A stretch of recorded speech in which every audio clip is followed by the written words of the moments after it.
Albin Hello there. Nordqvist. Hey, How, man. how are you, brother? I'm all good. How are you? Good to hear your voice. Oh, thank you. Likewise. It's a Good. good day, isn't it? It's always a good day when I'm chatting to you. So Oh, thanks, man. The sun is shining. It's Friday. People are yeah, happy. exactly. Where are you? Are you in the studio or are you at home? I am actually. So, I think it should sound pretty good. I'm using these AirPods, but I hope the audio works. Yeah, it sounds good. It sounds good. And you? Yeah, Back I'm, home? I'm, I'm working from home today. I'm just doing this on through the Anchor app on an iPad. So Oh, it's yeah. I'm just trying to do a podcast which is all about getting great people like yourself, showing the world your talent, your path, your grind, and sort of letting people like yourself who are doing great things but don't really get to share their story. I want you to just show the world that, beyond that sort of not 1% of people who are, sort of held up as being the excellence. There's a whole lot of people underneath that working hard, like yourself, and in fact, when it comes to the music scene, it's actually people like yourself who allows those people like Beyonce and your Jay Z's and these others to have the success that they have because usually the real talent behind it all. hmm I am honored to be part of this. Thank you so much for inviting me, Patrick. Yeah, honestly, man, it's an honor to have you on. So, um, you're a guy who I wanted to come on this podcast because when I think about you, there's one word that comes to mind, and that word is flow. You know, Oh, I always try to get myself into a flow state to make things happen. But ever since I met you at Alex's birthday a few years ago, oh yeah. I've always seen you as a guy who's just been in that flow state. And we've had a couple of ficas, we've had lunch a few times, and you Yeah. seem to go from being at the table in the flow to going to work to bringing out a hit record to writing a great song to just I know it's hard. I know being in the flow state is not easy, but from the outside it seems like you've you're able to sort of tap into inspiration or something that I don't really understand. So I would love you to sort of give us sort of more insight into that. Wow. Well, you describe it so beautifully. I don't think I'd ever follow it that way. Um, well, I think as yourself, I do pick up energy from hanging out with other people. Uh, Definitely like you because I think you're the same style. Creativity wise, I think uh, that doing a lot of different stuff, and taking time off, doing work, being dedicated. I don't know. It's just I don't know how I tapped into it really. It just works. Yeah. Well, I so don't know, what what man. what what does your work week look like? Usually, I try to finish a song within 3 days. So I try to every week finish 3 songs, and whenever I'm not in the studio working, I really wanna not work.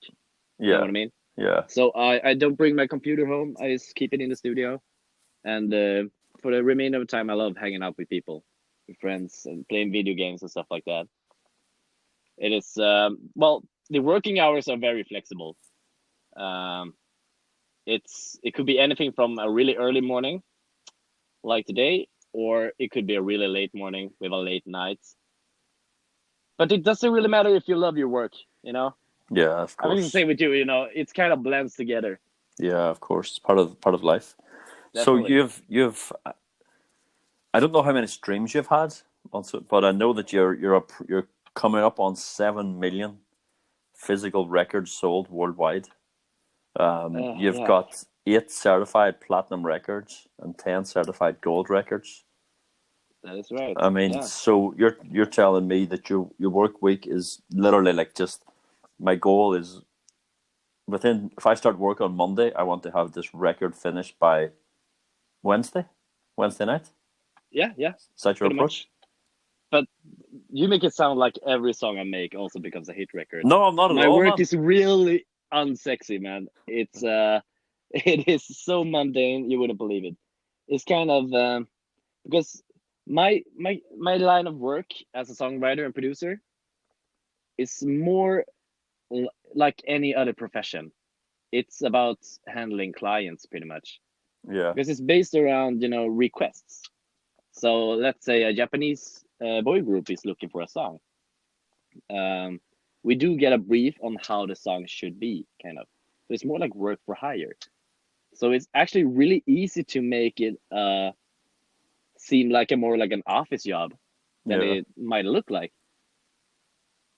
So that's why, pretty much. But I think percentage-wise of all the songs I make, you will be surprised at how low the percentage of the song actually gets released. Yeah. So let's talk people who are listening in through the process. You receive an email from Japan, Korea, Russia, wherever, and let's say it's a Japanese boy band. They're looking for a song. What type of information do they give you, and what is your process to get through to the end? And then when it comes out, let's say it's one of the songs that has hit platinum. What was the process there? Usually, we do get an email. First off, describing the band or the act, and that is one thing you really have to take in consideration, because if there's a 10-member group, you also have to take in consideration that you need to make a song that can fit 10 people in it. They could all be, if there's 3 rappers, you need to have 3 parts where they can switch off rapping in a song. And if, you have to take in also consideration the register, how high can the notes be, and stuff like that, and the general vibe. And then afterwards, when you figure out how the act works, it's usually a song description. Usually for, let's say, if before Halloween, they could be looking for a Halloween single. Yeah. And they usually have a description that they want it to be high energy or mid-tempo, low tempo, or all these different parameters. So you try your best, you make a song and you pitch it to them. And hopefully it gets cut. But time-wise, I would start usually working with other people. So when it comes to Japan, I would prefer working with Japanese people on the song. Yeah. And in that process, it would be either me making an instrumental, a track, or receiving a track from a Japanese producer. And if I make the track, the Japanese guy will make the melodies / lyrics. And if I receive the track, I will be doing that.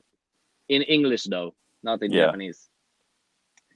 But you kind of write it in a semi-Japanese way. So because Japanese is a more syllable-heavy language than English is.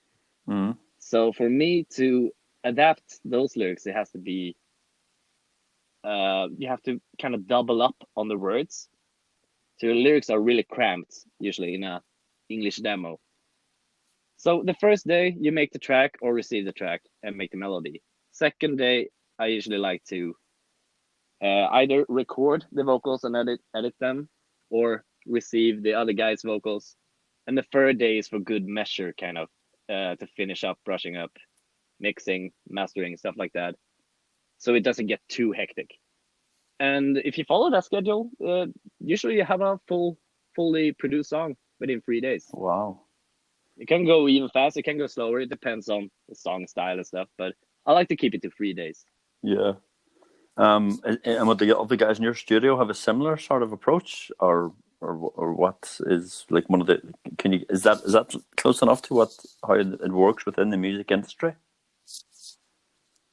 Depends. A lot of the writers that work towards the Asian music do have this kind of more efficient, industrialized kind of way of writing.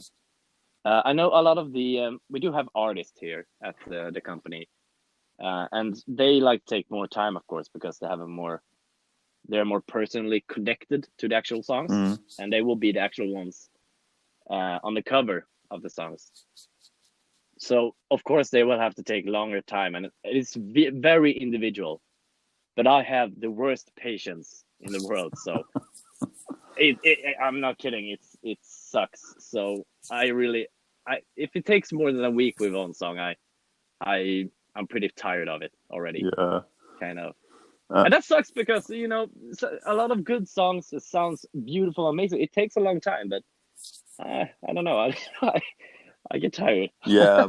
But Bill Gates said, if you want something done fast and right, give it to a lazy person, because they will find a way to hack it. You know what I mean? Like Bill Gates, right? Yeah. So Bill Gates is like, if I need something done right, he says, he'll give it to someone who's quite lazy, because they'll find the quick and easy way to do it, and you know, in the shortest amount of time. Oh, I love that. It's so true. Yeah, it's great. So true. So you're the guy. All these the lazy guy. Yeah. You're the lazy guy who's getting all the platinum albums because you're just hacking your way through it and going, get that stop out. saying that, man. But yeah. How are you in that workflow? Are you more of a very, you know, let's say like analytical, very pinpoint, or are you more generally just flowing, like in your work? Yeah, my approach is more similar to yours. Actually, I'm quite industrial. So I've now written 5 books. I've just finished the first draft of my new book, which is a business book around talent attraction. And whenever the world went into lockdown, I was like, this is perfect for me, because I have so much less distraction now, because no one's going to be asking me to go anywhere. I'm not going to be tempted to go to walk the Camino de Santiago or anything like that. So I've just finished writing my first business book, and I did it in the space of 8 weeks. And my approach to work is like yours. I'm going to sit down today and I'm going to put in either a 2-hour slot, a 4-hour slot, or an 8-hour slot, depending on what accessibility I have to time that day.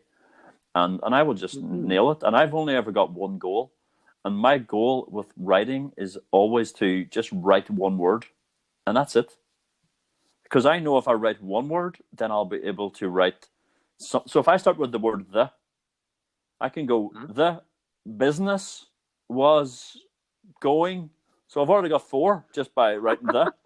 And I have no idea about writer's block. I have no clue what writer's block is, because I will write, and what I will do is I will get a body of work, and I will come back then with fresh eyes, maybe a month later, and then review it again and see what's good, or what needs to be stripped out, or what needs to be sort of enhanced, or just what's complete nonsense, and what the hell was I thinking. And because my background is I get trained as an accountant for 3.5 years, and like being an accountant is almost like being in the army, because it's all about them really straightening you out and getting you into shape, and, you know, really forcing you through a 3.5 year process of becoming a better, more rounded person at the end. And when you're in a world where your charge out rate as a young 21, 22-year-old boy is like €300 per hour to clients, they really expect you to perform, and there's no such. So you don't really have, if you're writing a report, writer's block isn't the thing. It's, we need that report already yesterday, so get it out. So in a way, I have friends who are really creative, but I sense that, like the people you say and said about in your studio, I think it's more difficult for them because they are so emotionally attached to the work, and therefore their productivity is less. And when I was listening to you talk, I was just thinking about Noel Gallagher. I think he wrote Wonderwall.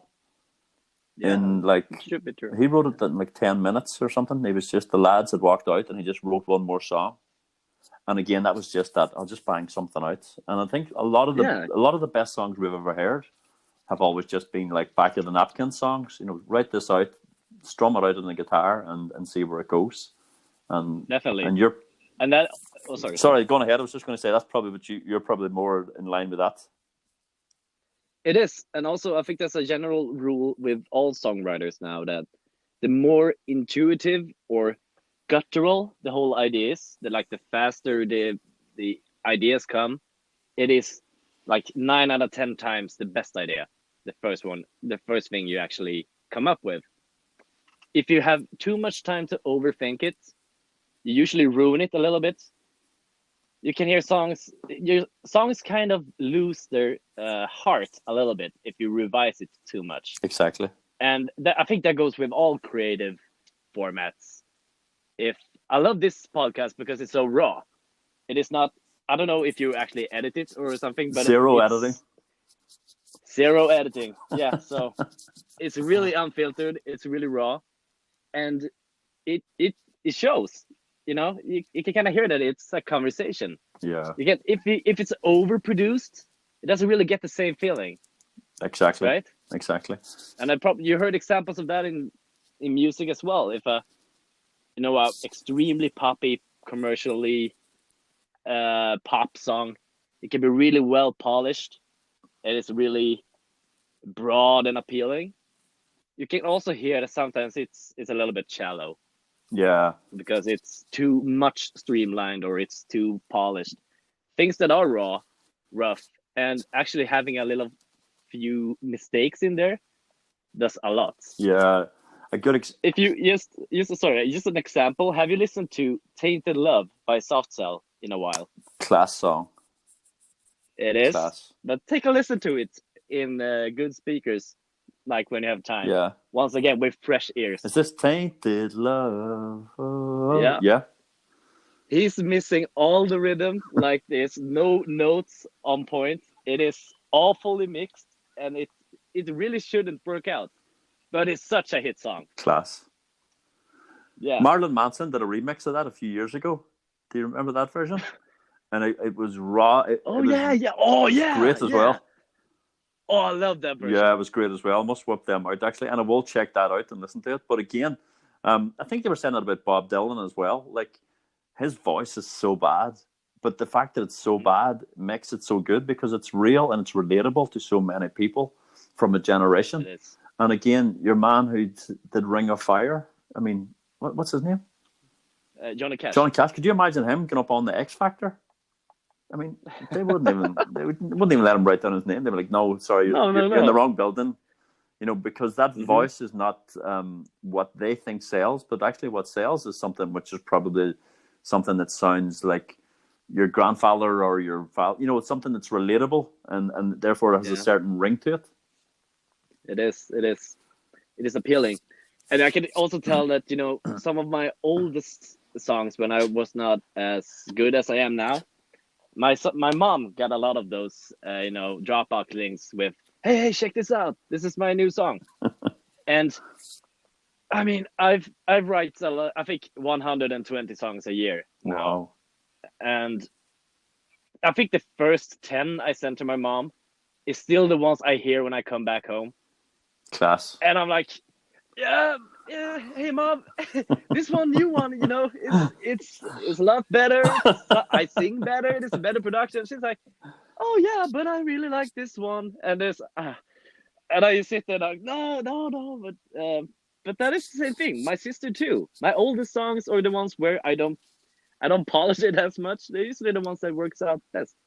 So yeah, I mean, probably say with you. I guess it's different with family. But there's you've written 5 books now. Is that right? Yeah. The first book, is that do people? I mean, usually you want to have your latest work most appreciated, I think.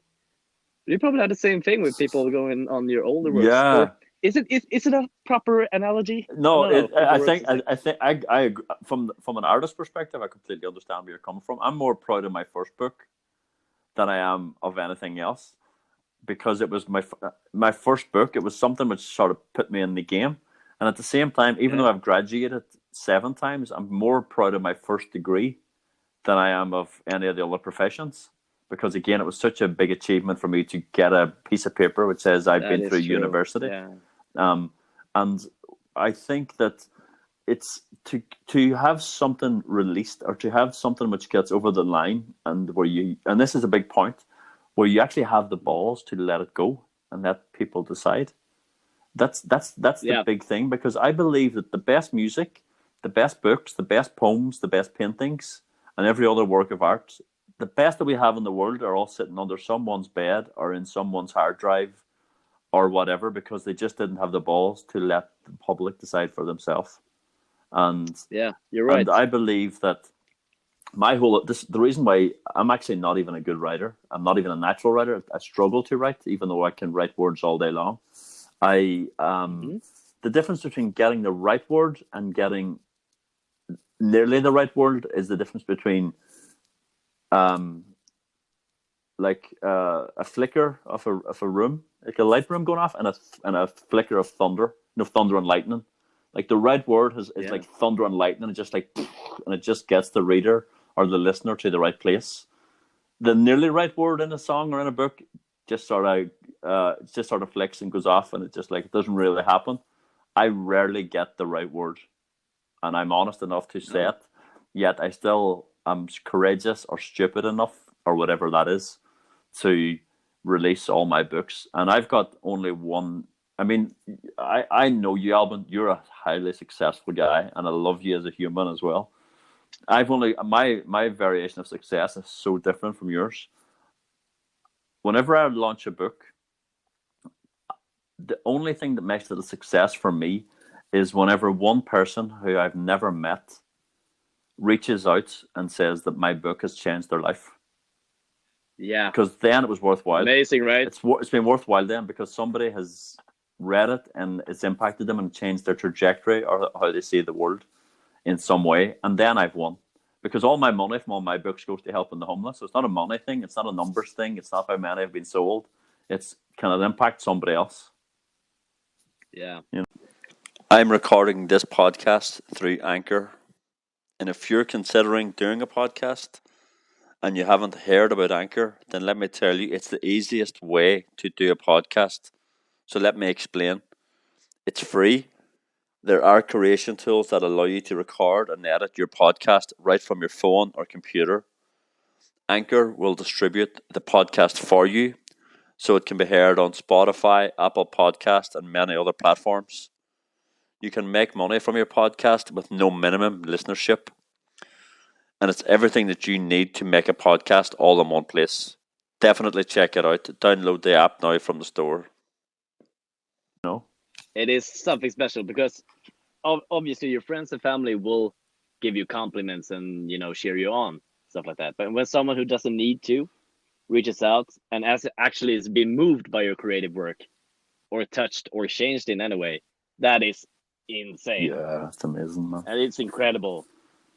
But here, I think not many people reach out to me. It's sometimes because being a songwriter's credit, it's kind of like hidden. yeah, You have to actually buy the CD and look into the pamphlet to find that out. But somehow people find it sometimes, and you get the sweetest messages from could be a 14-year-old or wow, 15-year-old. Yeah, and he writes these lovely messages.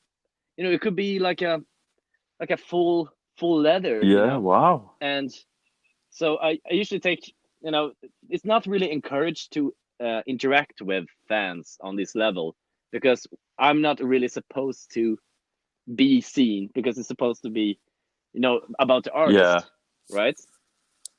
But so I usually reply very shortly, but what, like a wow, thank you so much, this really means a lot to me, or yeah, something like that.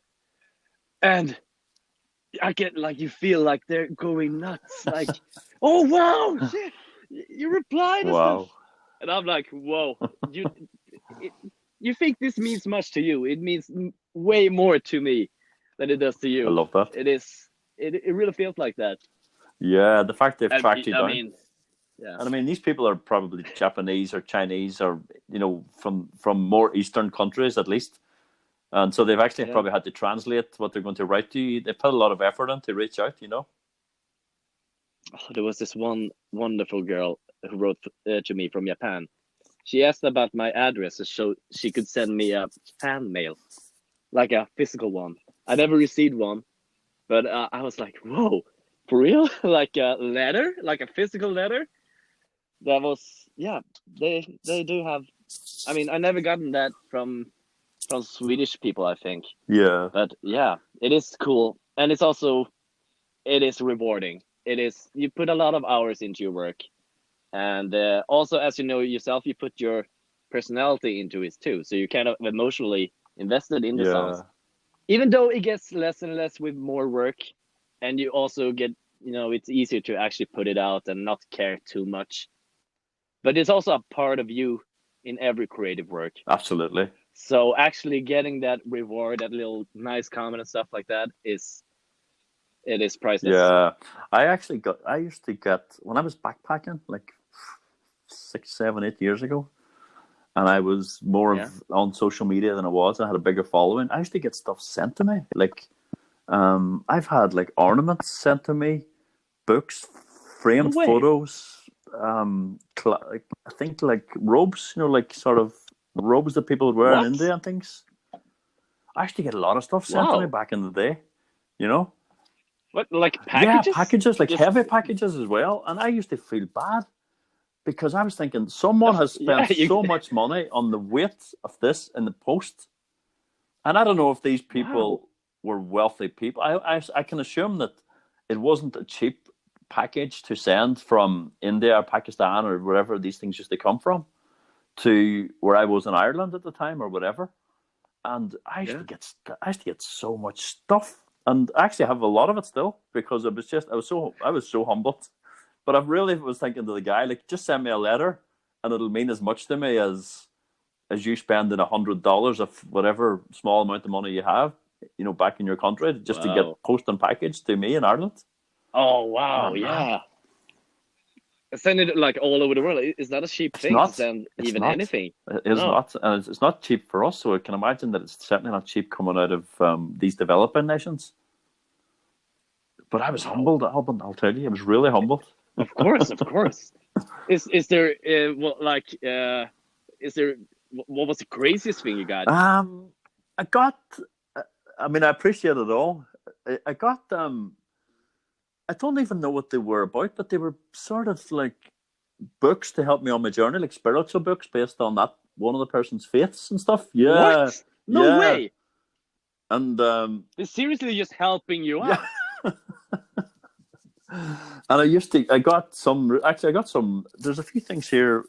I've got a piece of glass ornament somewhere. I thought it was in this room, where it says "Life Is" on it, which is my logo, for my second book. Oh yeah. And I don't know if they came across it in a store and then seen it and sent it to me, or they got it made up. But it's still around. I have it sitting out in the apartment somewhere here, and I've also got a really nice framed photo of like a green, like a macro shot of a green leaf or something nature. And we don't have it up on the wall because it's not our style for our home, but it's at hand. It's around, So, and the robes, I don't know if you know what it did with the robes. Actually, do you know what it was? It was robes for me and Johanna. It was way. It was robes. And I mean, like Indian material, like long. Yeah. My God. The thing is, I think you're, at the time we're recording this, your latest episode with, was it Anna? Yeah. You talked about the experience of giving and taking, right? And how the feeling of giving a really thought out gift is one of the best, looking at the reaction. I came to think about that now because these guys are giving really thought out gifts. Yeah, and I appreciate it. And I always accept everything. So this is, me and you've been for lunch a few times, and you will probably remember that I will never let you pay for lunch. So if I bring someone for lunch, I always pay. And the reason why I do is because I want you to, what you're giving me is the gift of giving. So when you accept something from me, you're giving me the chance to give something. Oh yeah. And if you don't let me buy you lunch, let's say you go, let's go 50-50. I'll buy my own, you buy your own. You're denying me the gift of giving. That's right. So that's right. I don't know what I've bought you, but I just know but as a rule of thumb, if people go to lunch with me, I'm always paying 100% of the time. Now they can buy me. You've nurtured me. They can buy me dinner. They can buy me breakfast. They can buy me a smoothie later on or a cup of tea, but lunch is my thing, and it's something I try and do. Like if I'm in town, I'm eating lunch, I'm bringing someone with me, and I'm buying it. That's fantastic. You're about to get the craziest package delivered to your place. But I need your home address. Yeah, no, Just tell everyone here. I'm already putting your Hopefully. phone number up for all the Japanese and Oh, so all the fantastic. fans. I do have Swish for Swedish citizens. You Swish me 200 kronas. Everything helps. Everything helps. You know, like Amazon. Yeah, You know, vouchers, whatever. But here, let me say this: what vouchers for iTunes and stuff. Food stamps. But I was out for lunch with you one day, and we were talking about whatever fish and chips in Ireland or whatever it was, and and you got an email through when we were chatting, and it was like, wow, man, I've just been awarded a Grammy. And then and then you were like, oh, that's cool. And then, these fish and chips and art. And then you went back to talking about, and I said, no, hold on, stop. You got a what? A Grammy? And like, well, it's not a Grammy. It's a Zolotoy Grammofon, it's the which is a Russian version. But you were so casual about the fact that you had just been awarded this like highest of honors within the Russian music scene. You know, and that's like Moscow's got over 20 million people. Like Russia is a substantial country. It's the biggest landmass in the world, but there's also a lot going on in Russia. And I love the country myself. Like I've been there a few times, went to the World Cup there, I backpacked through there. So that's an achievement it's a big honor to get that. So tell us more about that.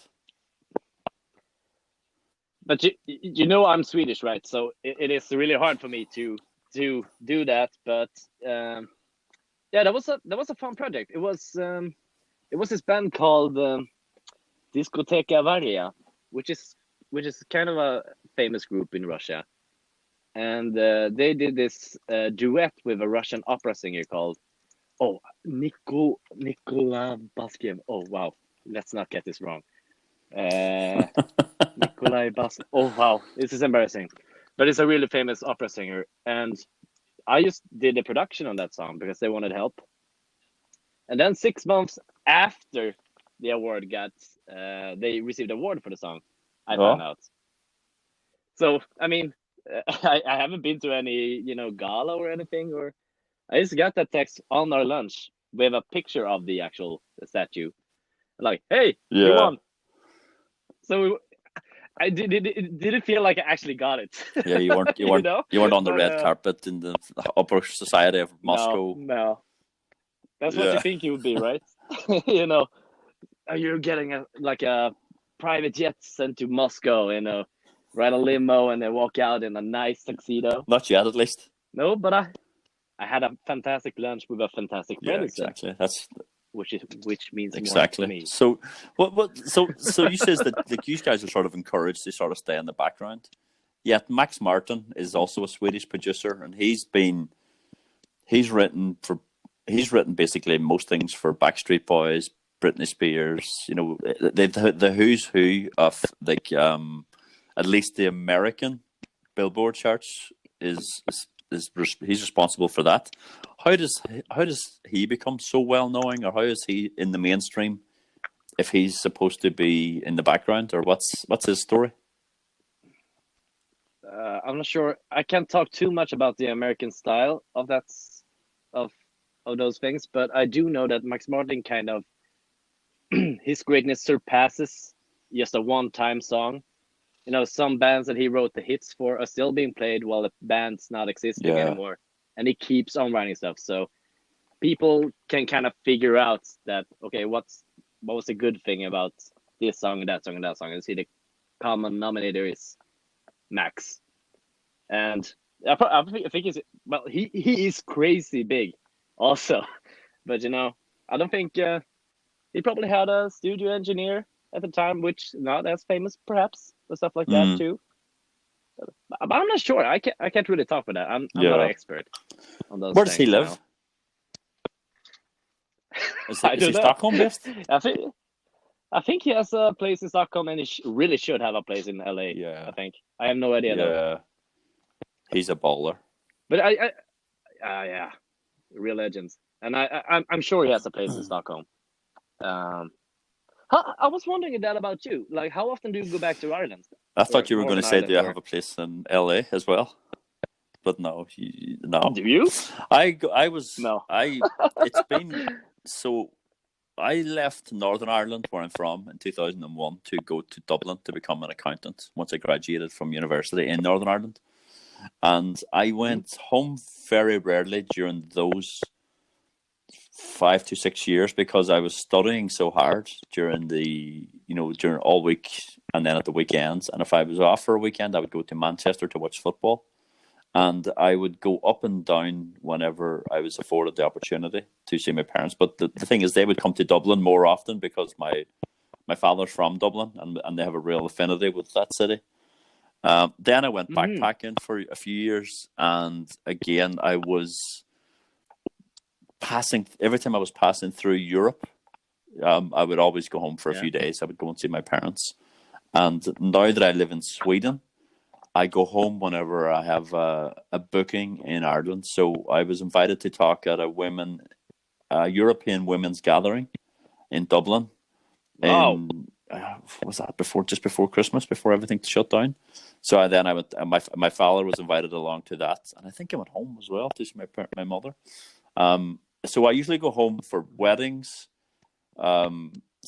Whenever there's a family event or whenever I have a booking to be in Ireland, I will swing home and then I'll sort of pop up to Northern Ireland just to catch up and, that type of stuff. So I'm home 0 times this year for the obvious reason. But last year I was home maybe 2 or 3 times, and it's probably two or three times a year for various reasons.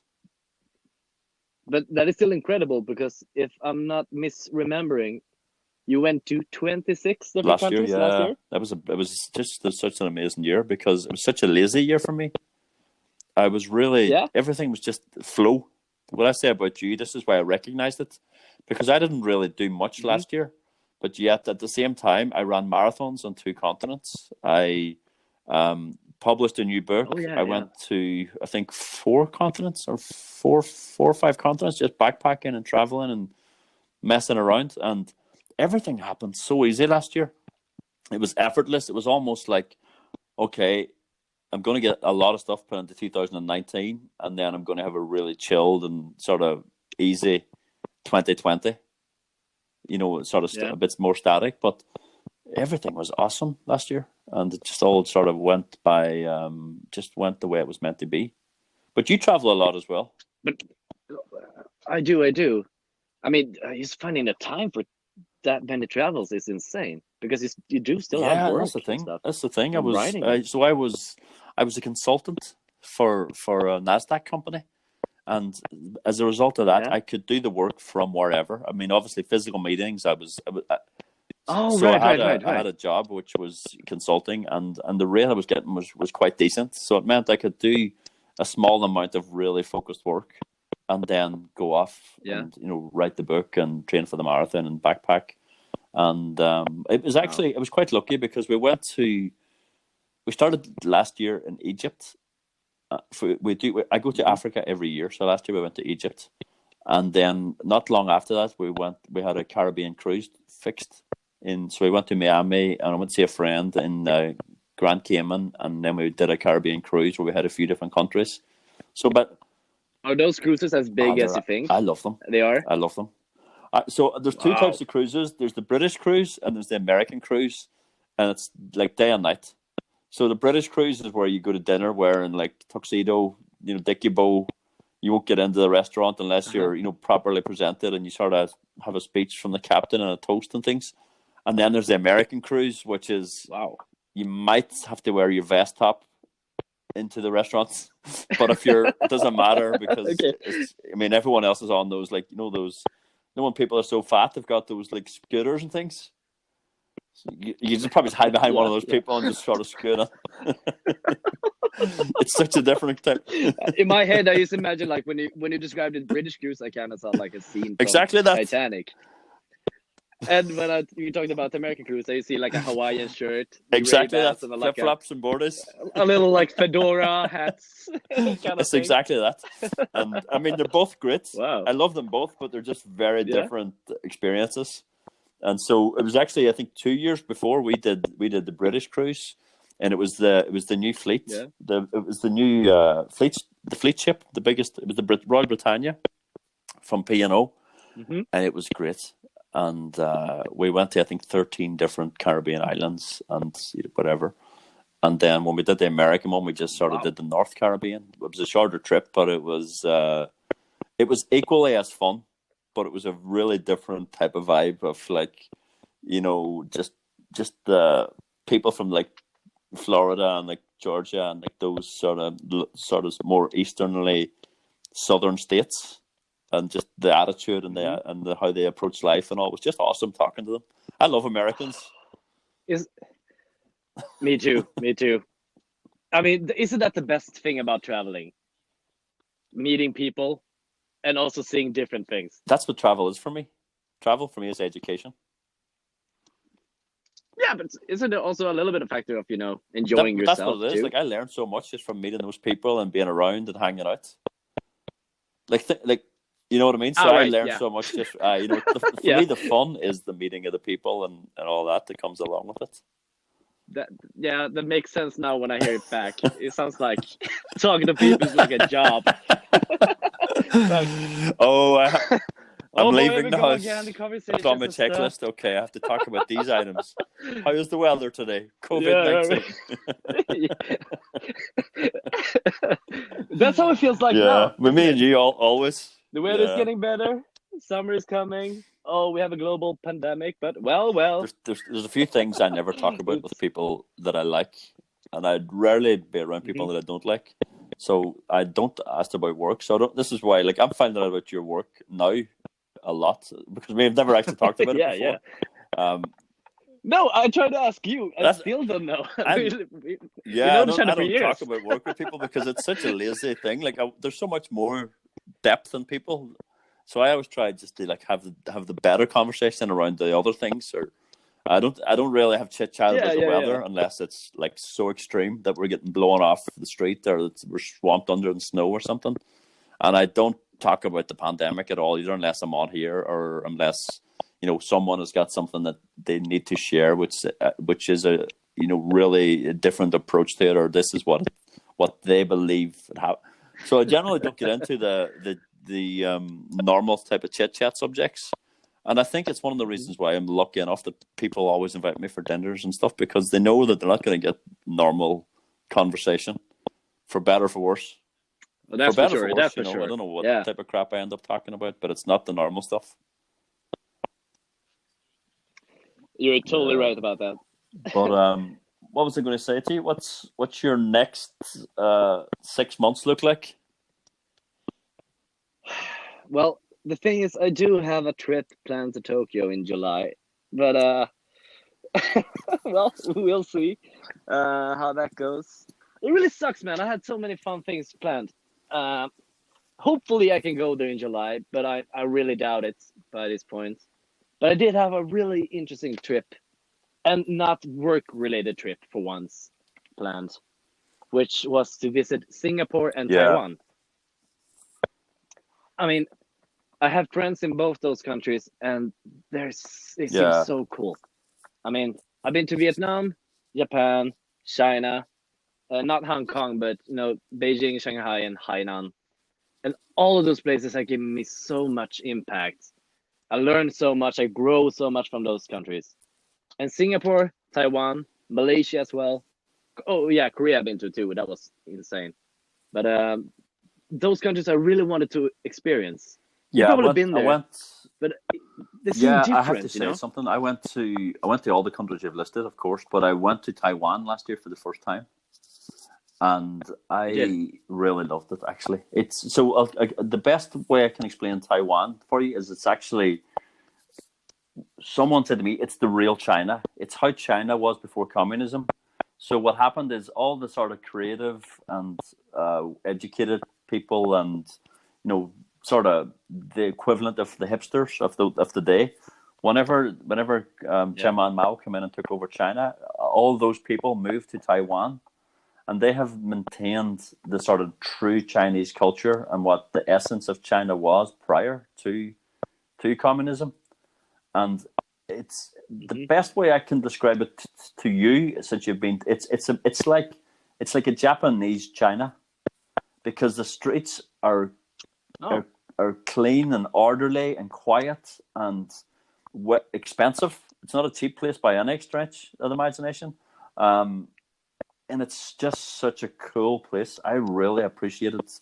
Now, I was only in Taipei. I was in Taipei in and out for 10 days in total, but I had to go to a meeting in Manila, Philippines, in between for like 2 or 3 days.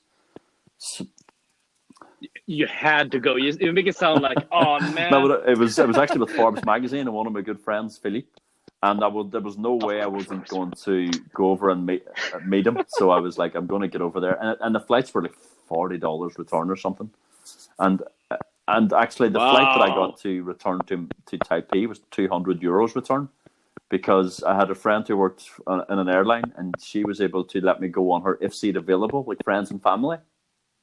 So she says, you can come with me, and it's €200 or €199. And I was like, happy days, man. 10 days in Taipei and Manila for the combined price of €240.